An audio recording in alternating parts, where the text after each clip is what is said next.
Sri Krishna, Sri Krishna, Sri Krishna, Sri Krishna. Gurur Brahma, Gurur Vishnu, Gurur Devo Maheshwaraha, Guru Sakshat Param Brahma, Tasmai Shri Gurave Namaha, Tasmai Shri Gurave Namaha. There are two approaches with which we have to work on the mind. Mind and going beyond has these two aspects.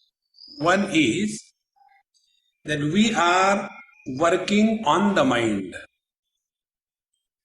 And after working on the mind, then the working by the mind has a different quality.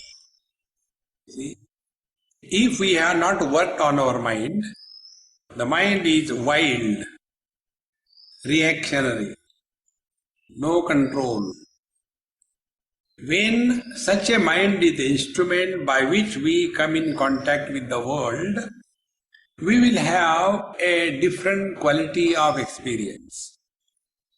And when we start working on the mind, then the quality of the experience will be different, because now the mind will not be reacting, but it will be responding. So these are the two aspects.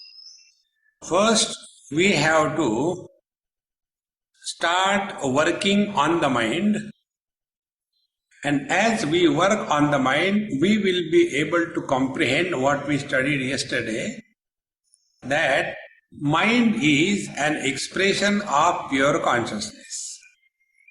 This we have to learn by the mind and then go beyond the mind. In one place it is said, Manasa eva idam avaptavyam. This truth has to be known through the mind.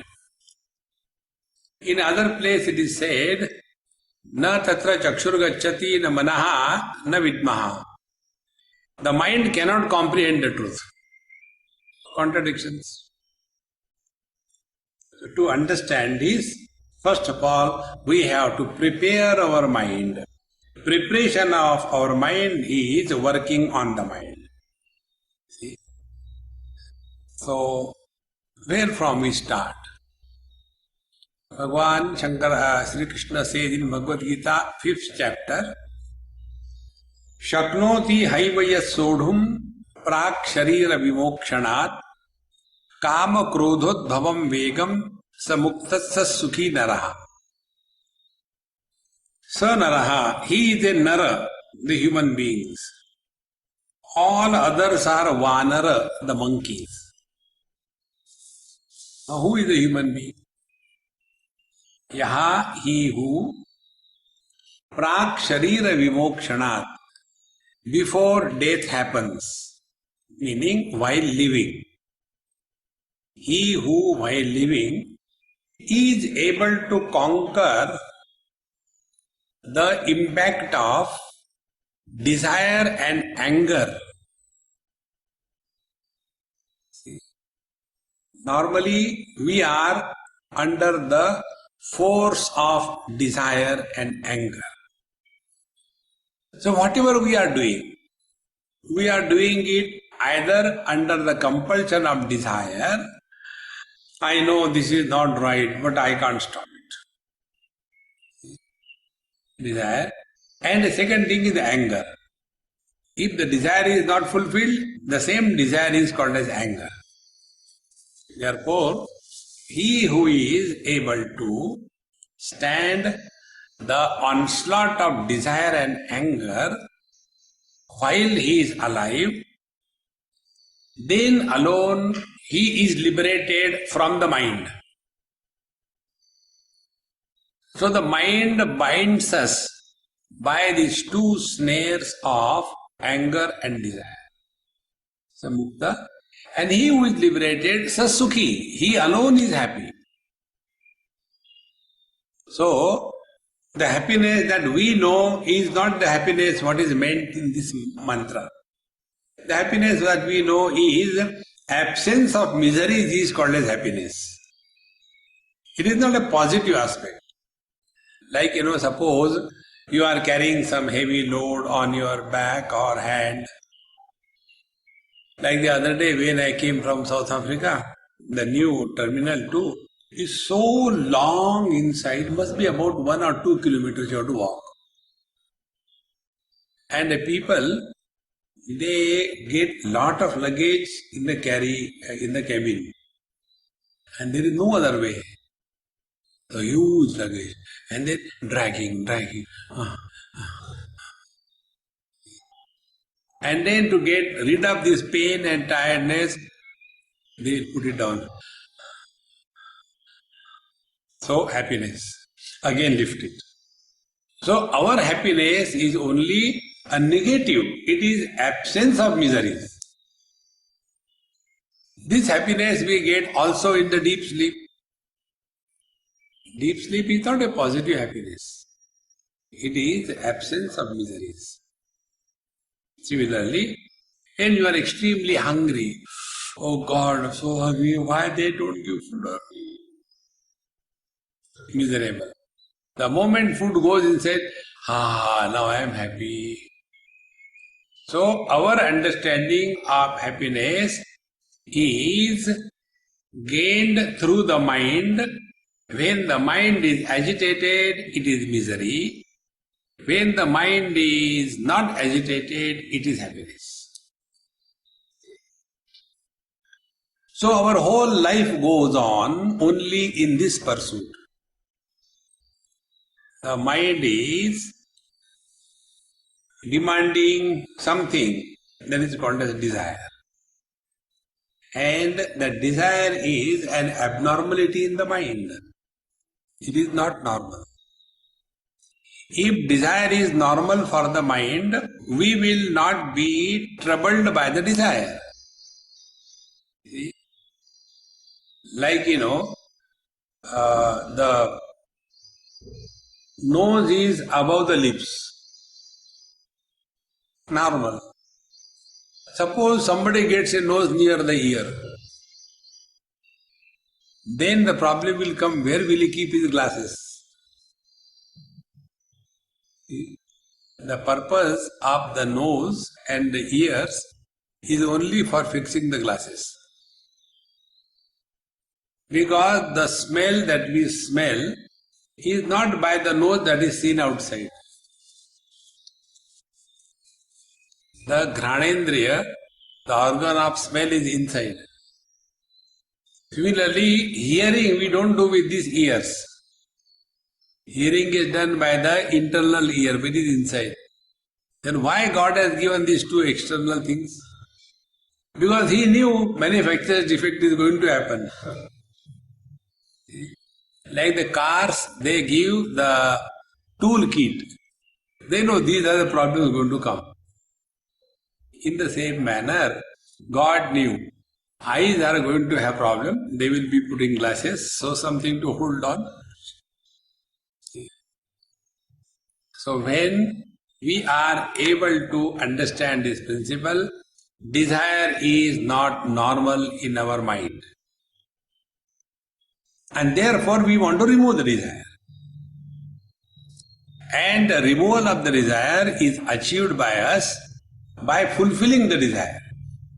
This is the only one way we know. And in that, we get caught up.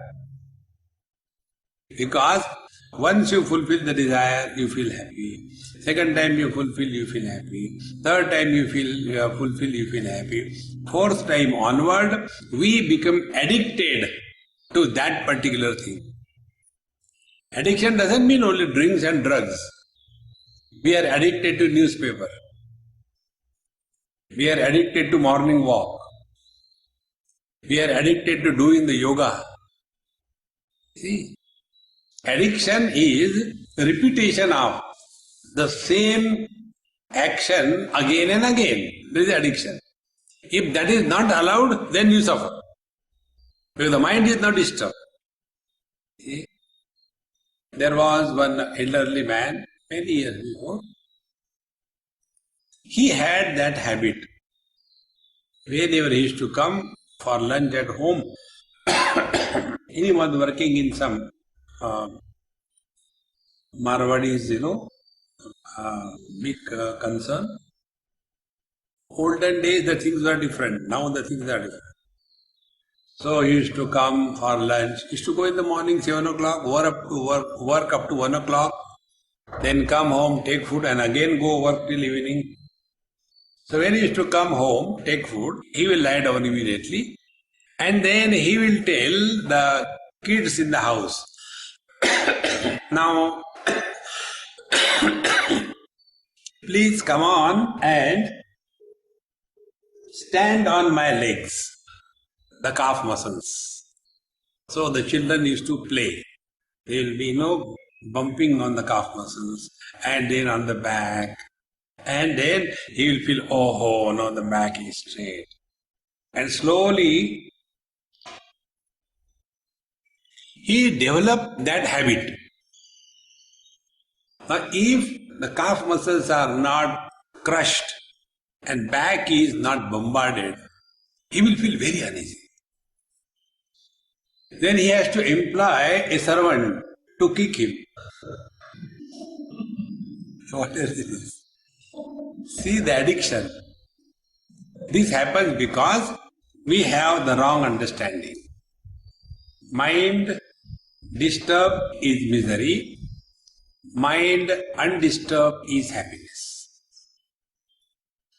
Now, this disturbance in the mind because we want something, how this has happened? You see? Is anybody born with a cigarette in the mouth and the lighter in the hand? No. How do we develop? See?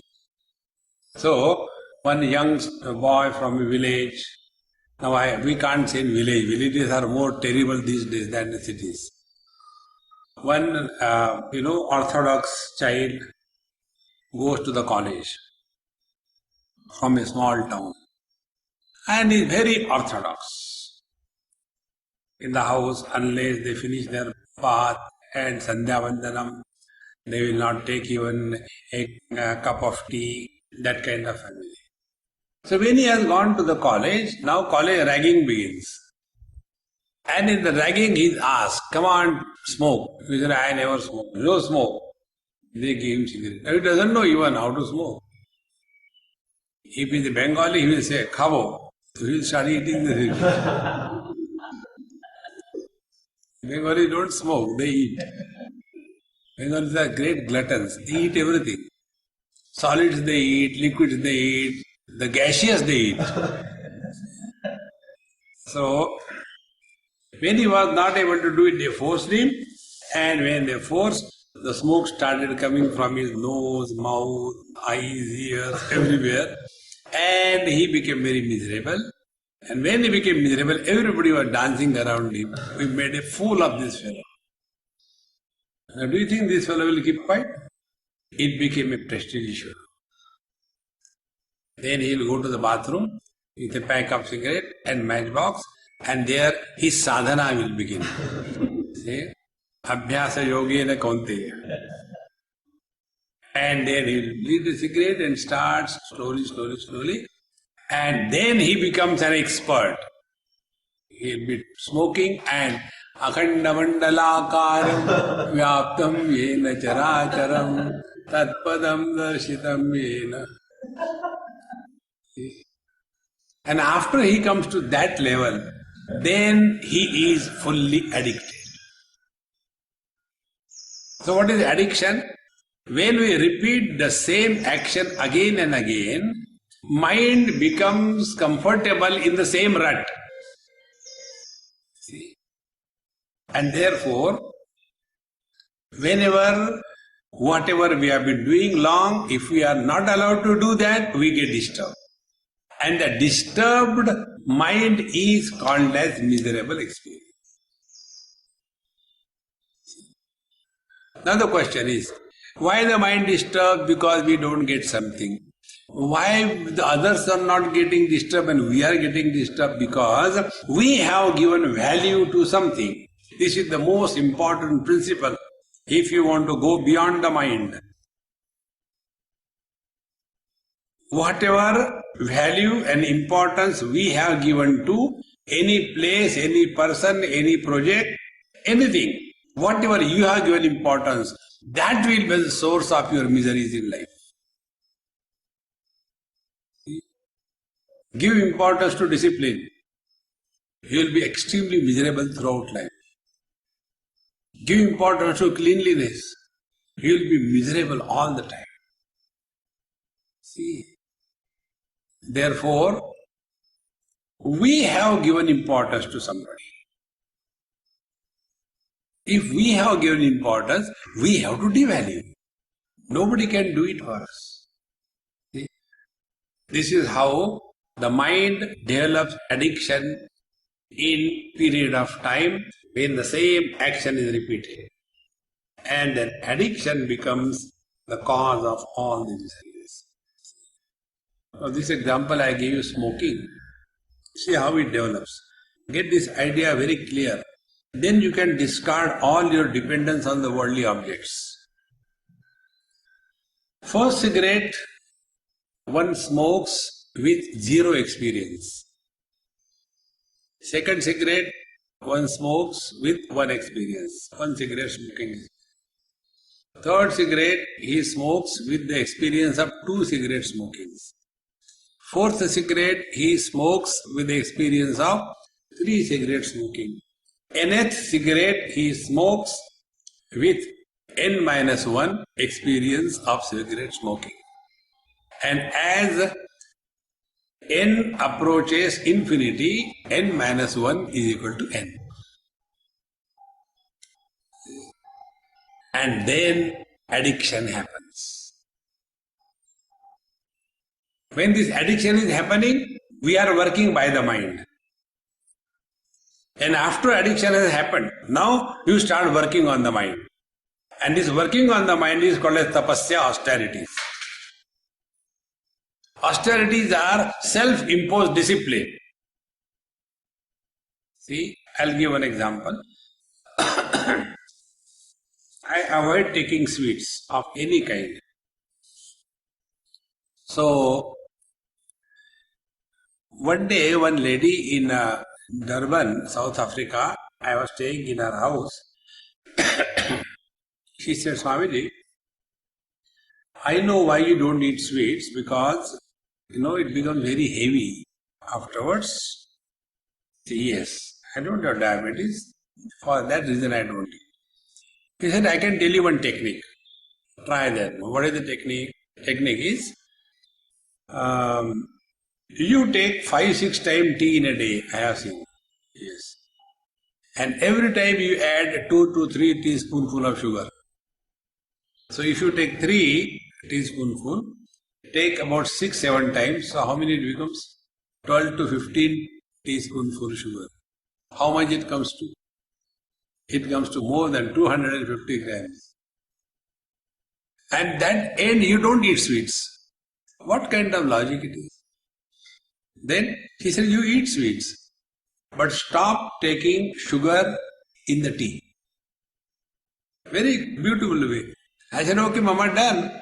He said, no, not like that. You can do it slowly. Reduce, half spoon. I said, this doesn't happen. So from that very moment, I stopped. No sugar means no sugar. First few days, the mind started crying. Who cares? And now a stage has come. If somebody puts the sugar, I can't take it. See, friends, do experiments on yourself. Then you can work on the mind. All the spiritual practice is doing experiments on yourself. So, when desires erupt in our mind, we are uncomfortable and we want to remove the desire, and we know only one way to remove the desire by fulfilling the desire. It is here we go wrong. then how should we proceed further?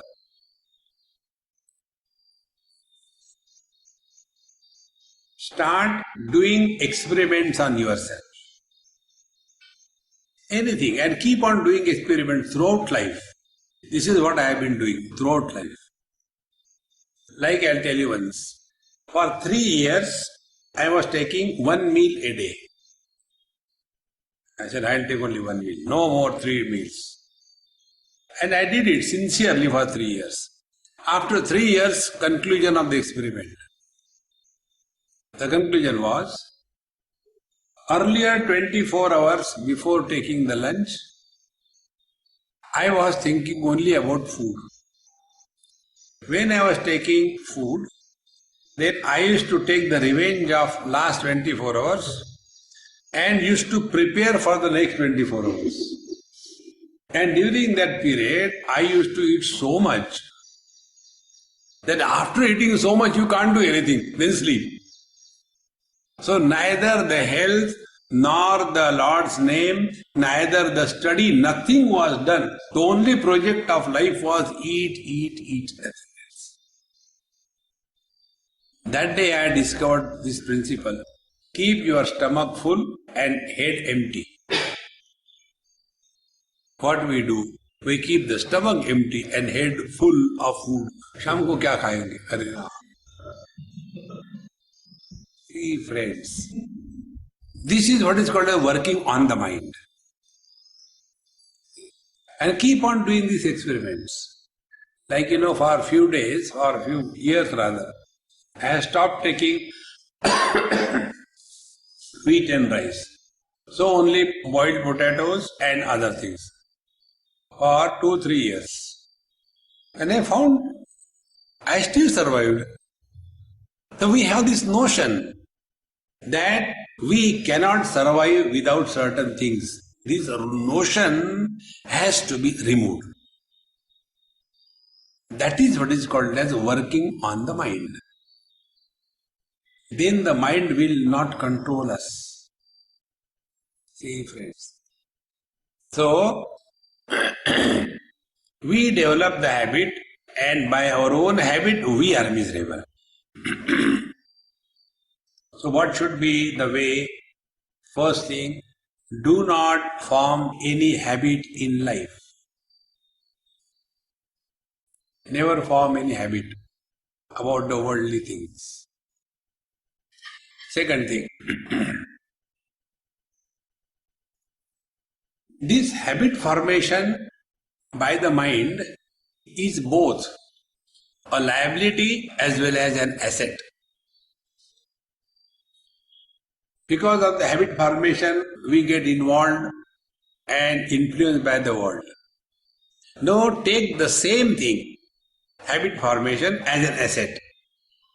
And that asset is, whenever you are not doing anything, that time ask the mind under compulsion to chant the Lord's name.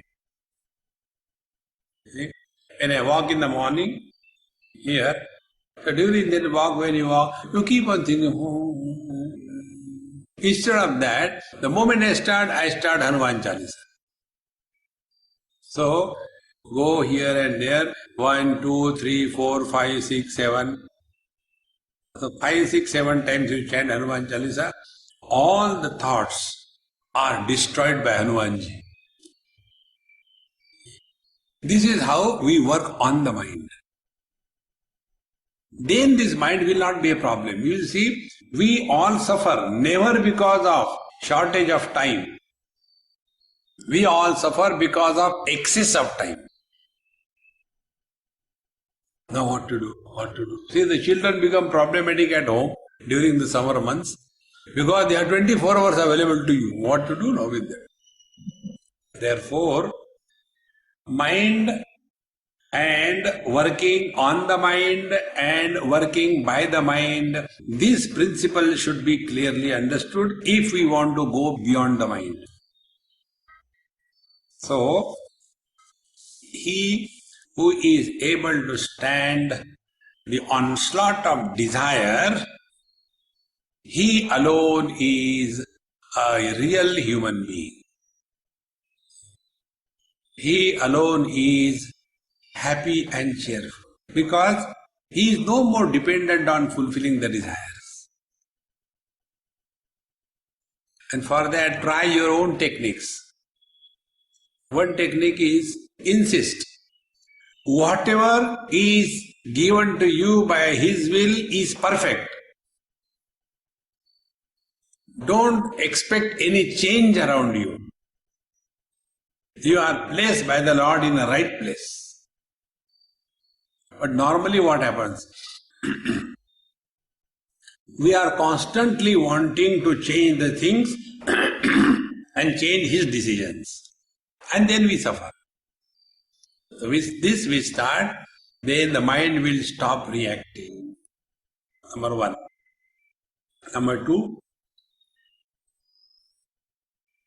when we are working on the mind, our attention is not on the results or I the doer. Attention is our mind at peace or not? After every action, two types of impressions are formed on the mind. One type of impression is, if we are successful, then the arrogance of success overpowers us. If a failure, the guilt of that failure happens. So, arrogance and guilt, these are the two things happen on the mind when we are working by the mind. Arrogance and guilt doesn't happen on the mind when we are working on the mind. And in both the cases, reactions or actions are the same. I'll tell you one example. One day, there is one person, sometime I call her Dumbo. Very sincere, very intelligent. So, when she doesn't understand, I say, you Dumbo can't understand simple thing. And one day, I called someone else, Dumbo. She got angry. Swamiji, why did you give my name to him? I said, I call you Dumbo, don't you feel bad? He said, no, when you call me Dumbo, I feel very much at home. Because at least somebody has recognized me. See, friends, if there is reaction, it will have a different impact. If you are working on the mind, it will have a different impact. Therefore, Shaknoti haiva yasodum prak sharira vimokshanat. When these principles are clear, then we know life is not a series of fulfillment of desires. If you look within, what we have done till date, nothing but fulfilling the desires. Nothing else. I want to do this, I want to do that, I want to do that, and keep on doing, fulfill the desires. Is there any real fulfillment attained in life? No. And yet, we have never looked into how many desires. There is no end to it. See? So when we are working on the desire, we have to keep an eye. Am I working for fulfillment of the desires, or I am working for the fulfillment in life?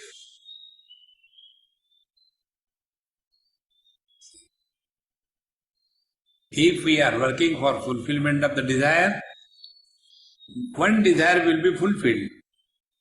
And in the fulfillment of one desire, another 100 desires are standing in a queue. A desire never comes alone. One desire breeds another generation of desires. And in this manner, when we work on the mind, we will stop living for fulfillment of desires in life.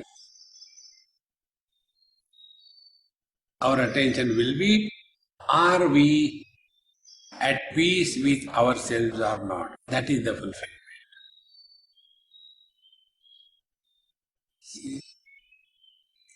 There was a great saint, Kanchi Kamakoti, Shankaracharya. He has written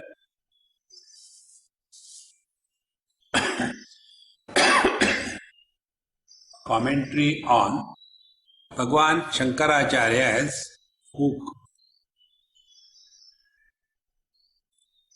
Vivek Chudamani. In Vivek Chudamani there are almost 581 or odd verses. He has written commentary maybe up to 300-400 verses and he stopped. He said, okay, this is enough published. Now there are always wise people around the Mahatmas.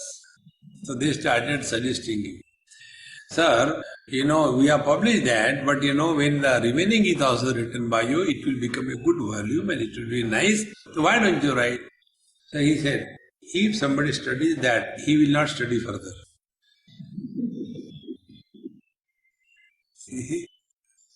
No, but it will not be complete. He said, how does it matter?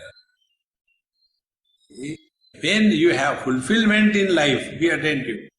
When you have fulfillment in life, you are not obsessed with anything.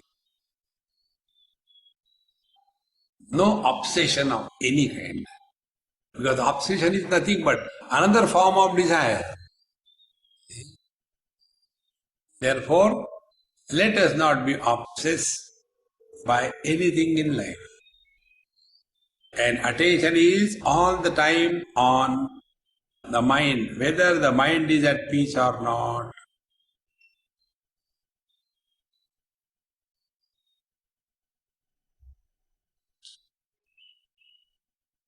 Without doing anything, mind dissolves in consciousness. Now what sadhana the ice cube has to do to dissolve in the ocean? It will happen. Even if it doesn't want, it will happen. In the same manner, when we are not obsessed with anything, the mind slowly dissolves.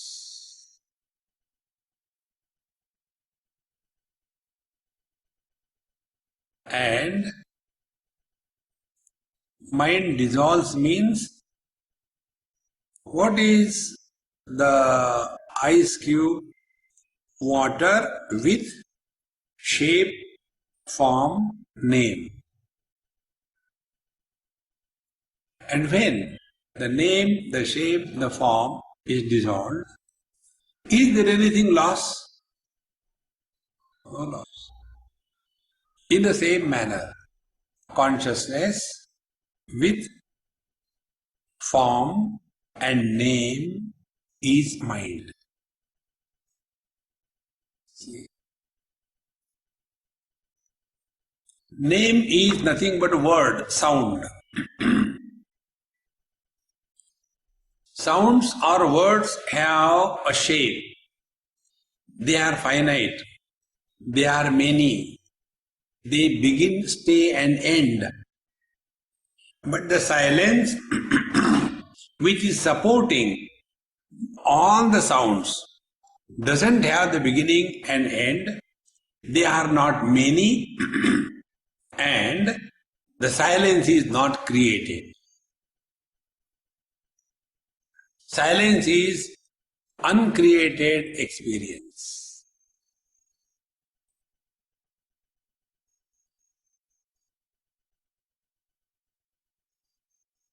Sounds are created. So expose your mind to utter silence. Then you are working on the mind. Because the mind has become very fat because of non-stop consumption of names and forms, names and forms. When the mind is not given any shape, any form, any sound,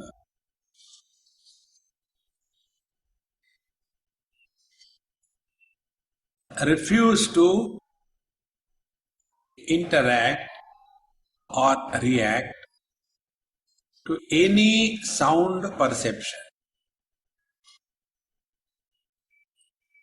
With this understanding that every sound is finite, sound is nothing but the disturbance in the silence. Similarly, thoughts are nothing but the disturbance in the mind.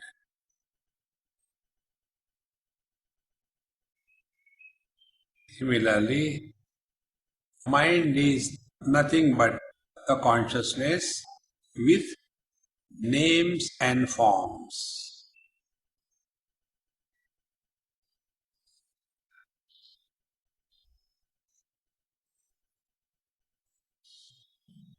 When names and forms are dropped, the mind dissolves in the consciousness,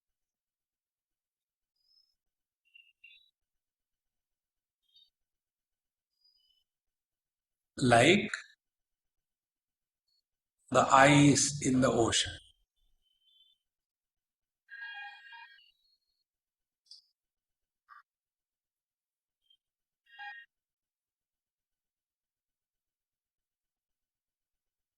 By this technique, we go beyond the mind. And the more we start living beyond the boundaries of the mind, we are nearer to the divine principle that we are. How far is the distance between the husband and the man? The distance is the intensity of misery. If intensity of misery is too much, distance between the man and husband is huge. But if the husband is never disturbed, then he is a man. But then how will he live as a husband? Play the role cheerfully, happily. Don't take your role seriously. You are not a husband 24/7. You are a husband only when the wife is in front of you. Do the drama. Afterwards, laugh. Therefore, working on the mind means observing all these phenomena of the mind.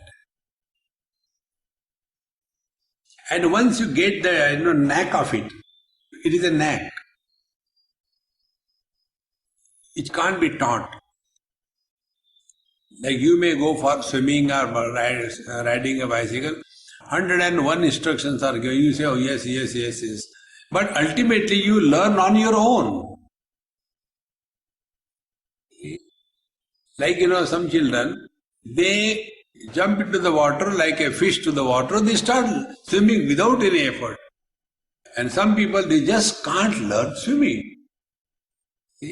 Similarly, I know one man, he is able to ride a motorcycle, but ordinary bicycle he cannot ride. Now what can you tell him? He said, no, I can't do bicycle. When he rides bicycle, he falls down. Motorcycle he can go very well. Now what is the logic? See friends, therefore, when we start working on the mind will slowly start dissolving. So these two techniques are given in the scriptures. One technique is, do not give food to the mind. Let the mind have starvation. Then the mind will not be virulent. It will be soft, sober. And the food for the mind is names and forms. That is the reason when sannyas is given, the form is changed, the names are changed. So that the old memory is totally dropped. Where the past is dropped, there the spiritual life begins. Therefore, many people when they ask us, Swamiji, where are you from? What were you? Since how long you have become Babaji? It is something like I was in China and in a Holiday Inn we were checking in. So that girl on the front desk, she said, "Wow, what a long beard you have got." Yes.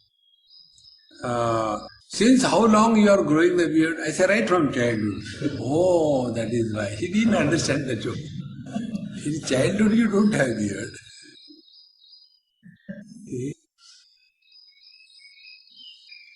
Don't go in your past if you want to destroy your mind. If you want to destroy yourself, carry the burden of the past. Give it a try more sincerely. And when you start working on this principle, then your mind will slowly become weaker and weaker. Weaker means not a weakling. Weaker means it will no more react to the given situation.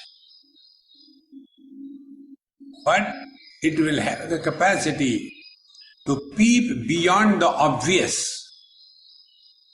What Patanjali calls it as Ritambhara Prajna. Such a mind which has stopped reacting develops this new faculty. From a distance, a situation is understood without any cause and effect. Because now the mind is no more too much involved with one body. Because the mind is now released from the burden of the body identification. Such a mind merges with the total mind. And when it merges with the total mind, it is able to cognize what is happening in other minds. See? This is called Ritambhara Prajna. And with such a mind alone, we can experience what is being beyond the mind.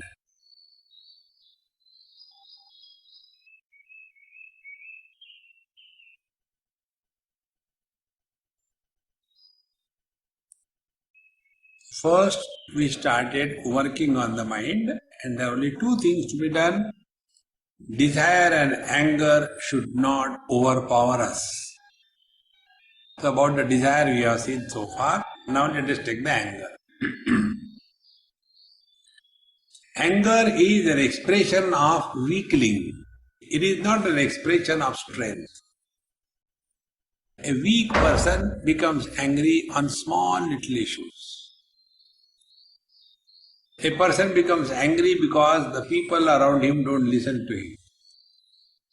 A person becomes angry because he has realized his inefficiency but wants to hide it.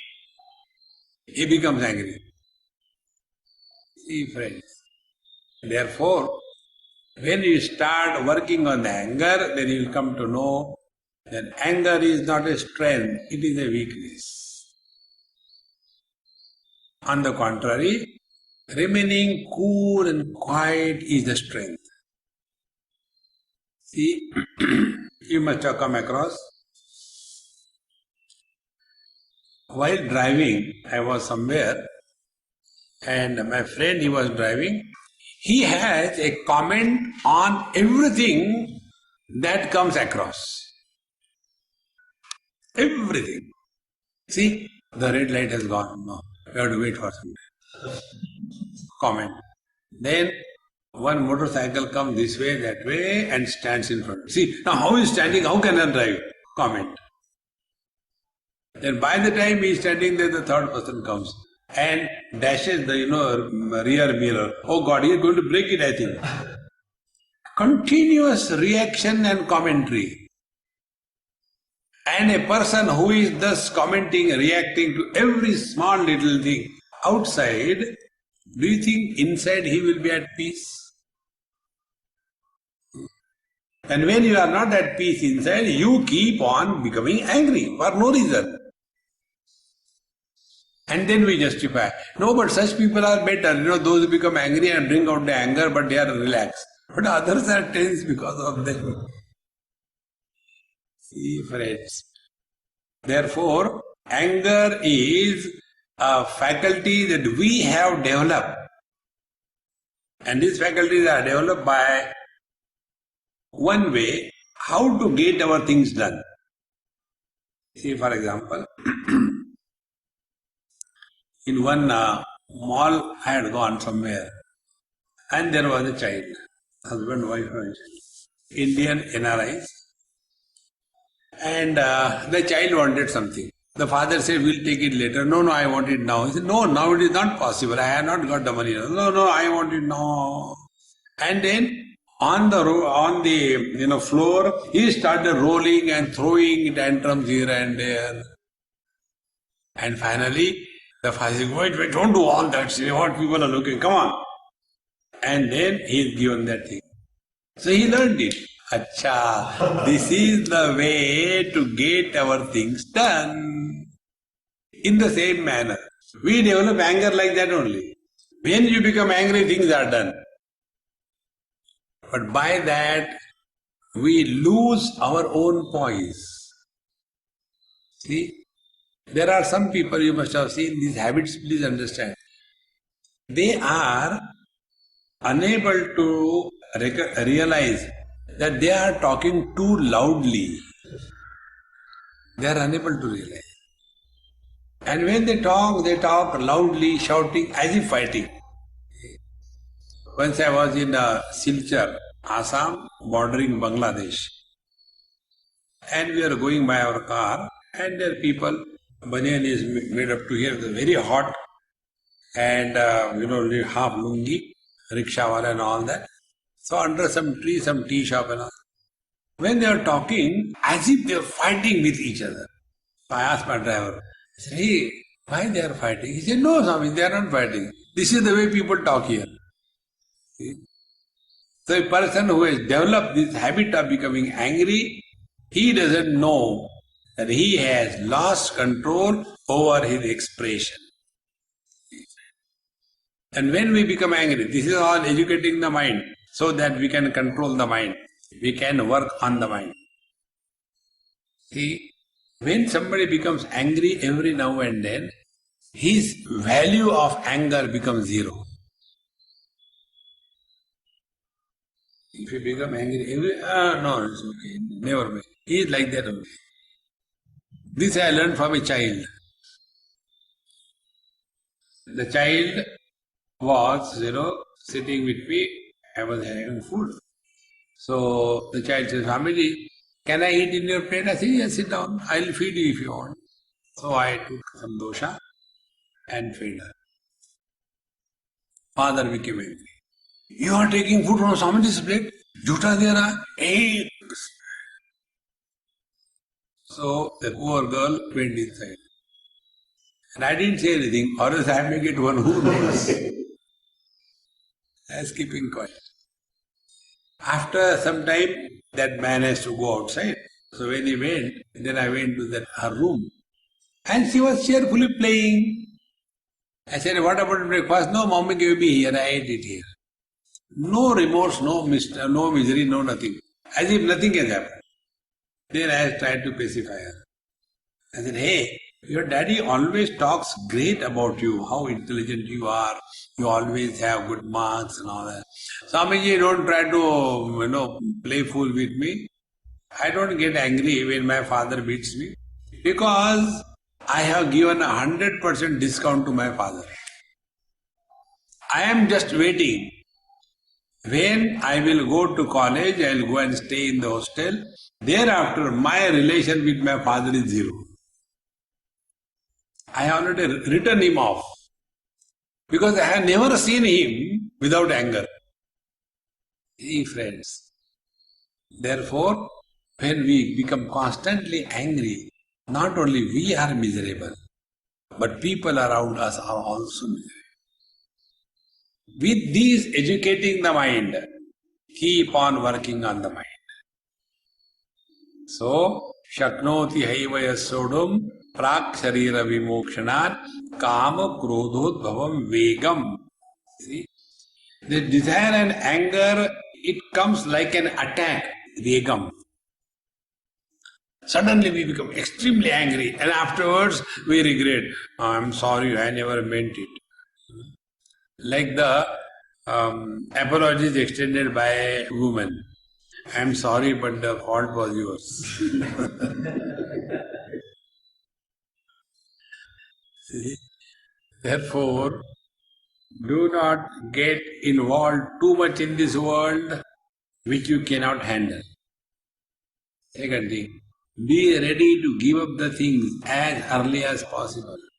Before somebody has to take it away, give it away. No problem. Because valuable thing in the whole world is our peace of mind. Let the whole world be on fire. Don't bother. Keep your peace of mind intact. Then alone we will be able to sort out all the problems of our life.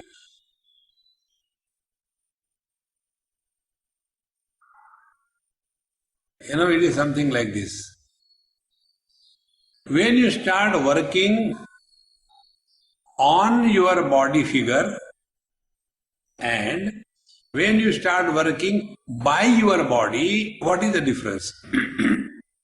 When we start working by our body, we don't bother for anything, eat and enjoy working by the body. But when we start working on the body, then we calculate the calories, we do the exercise, we see that the weight chart is properly maintained, we see the metabolism is okay. So what we are doing? We are working on the body. As we work on the body to take care of the body, in the same manner, we have to work on the mind. Then only we will be able to go beyond the mind. See? Now, whatever paths are told in our scriptures, the path of karma, the path of yoga, the path of devotion, and the path of knowledge. All these paths are meant only to work on the mind, and that working on the mind should conclude in equanimity status of the mind under all conditions. Mind remains undisturbed. This is how the conclusion of every path of spiritual practice is given. Path of karma is siddhe siddhyo samo bhutva samatvam yoga uchyate. So keep the equanimity intact. Function in this world dynamically, but attention is on the quality of the mind that is left behind. Path of yoga. In fact, yoga is not twisting the body. Yoga is straightening the mind. And mind can be straightened only if we are working on the mind. But most of us in life, we work by the mind. And therefore, we cannot understand the standpoint of others. And we claim ourselves to be a great yoga student. See? Now the third path, the path of devotion. Path of devotion is tulya ninda stutir mauni santushto yena kenachit. He who is equanimous, whether he is praised or censured, condemned, honor and dishonor, doesn't create any disturbance in the mind. That is the path of devotion. And the path of knowledge is Vidya Vinay Sampanne Brahmane Gabhyastini Shunichaiva Shapakecha Panditaha Samadarshinaha. These four kinds of equanimities which are indicated in our scriptures is nothing but working on the mind. And when we thus start working on the mind will thereafter be an asset for us, not a liability. Earlier the mind was a liability because we have never worked on the mind. Our mind was like a forest, like a jungle. It was not a garden. In jungle and garden, it is the same thing. Vegetation grows. But the difference between these two types of vegetations, in jungle, there is no law and order. Any plant can grow anywhere, whichever way they want. There are wild animals, no weeds removed. But when we go to the garden, every plant is selected, planted, pruned, protected, irrigated, manured, each and every plant. And therefore, when we go in the garden, there is no too much of congestion of the trees, but you feel very much at peace in the garden. In the forest, you don't. In the same manner, our mind is it a garden or it is a jungle? When our mind is a jungle, we are afraid of our own mind. And when we are afraid of our own mind, we start running away from our own self. The running away is done by exposing to movies, drinks, eating, earbuds all the time. You cannot. Because they can't face their own mind. See? So, in the scheme of working on the mind so that we can go beyond the mind, one technique which I told you, I think, yesterday or so, start doing it, don't simply listen and forget. Every day, 3-4 times in a day, any time, just sit quiet in your own bed or chair and expose yourself to the mind.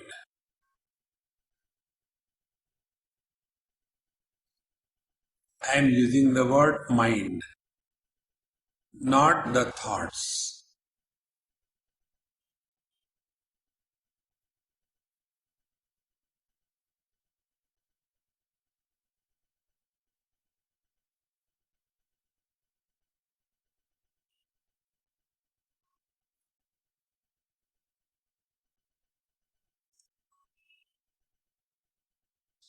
Only little, like the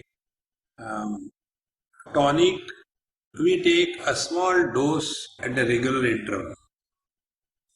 We can't say, okay, I will do one thing, the whole bottle of Chyawanprash, 1 kilo, I'll eat in one go.